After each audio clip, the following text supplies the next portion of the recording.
I've been a blacksmith armorer for over 30 years. I've created weapons for over 200 feature films. This is Man-at-Arms. Halloween's coming up, so I thought it'd be fitting to really make something more realistic and scary. Michael Myers' Bowie knife from Halloween. There have been many versions of this, but I'm basing my design off the one I actually built for Rob Zombie's Halloween 2. Halloween at the Sword and the Stone is one of our busiest times of year. We rent out or custom build armor or costumes for people throughout Halloween. I don't think I've ever missed a year trick-or-treating. Luckily I have a son who's still young enough to have an excuse. Yeah, definitely one of my favorite times of year. Michael Myers' knife is a fairly simple build, but it's a big piece. The blade's probably about 13-14 inches long.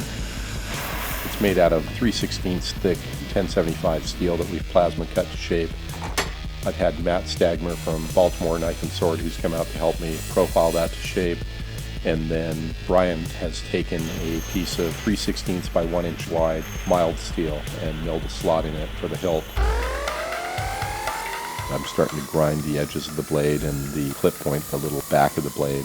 The hilt has been milled. We'll shape that up pretty soon and put the MAKASSAR ebony on it and just do the file work on the blade.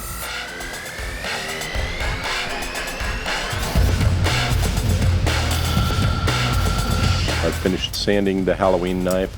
Brian's drilled the holes for the pins in the tank, got everything cleaned up, put it into the heat treating oven, brought it up to 1550 degrees. It brings it to a critical temperature, and when we quench it in the oil, it cools it down quickly, causing it to reach a full hardened condition. If we use it in that condition, it would be brittle like glass. So we need to temper it, just kind of relax the grain structure of the metal a little bit, and we do that by putting it back into the heat treating oven for about 4 to 6 hours at 350 to 600 degrees, depending on the Rockwell hardness we want.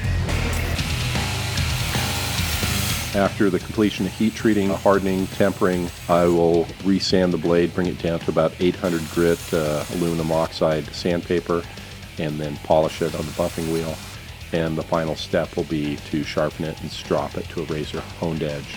It's a big scary knife, even without a handle. Started doing the file work and shaping up the cross guard or hilt for it.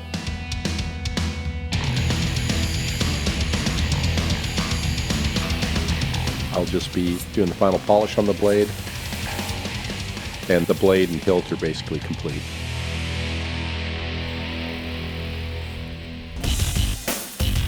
Cut 2 slabs of the same MAKASSAR ebony hardwood that we used on the handles of the original knife for the movie, and pin those together using epoxy glue.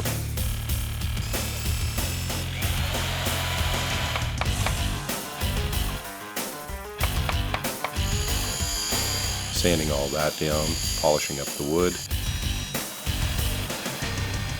Then I put some file work on the back of the blade for these little notches. I'm very happy with it. It came out really nice. It is very imposing. In the hands of someone like Michael Myers, it's definitely intimidating.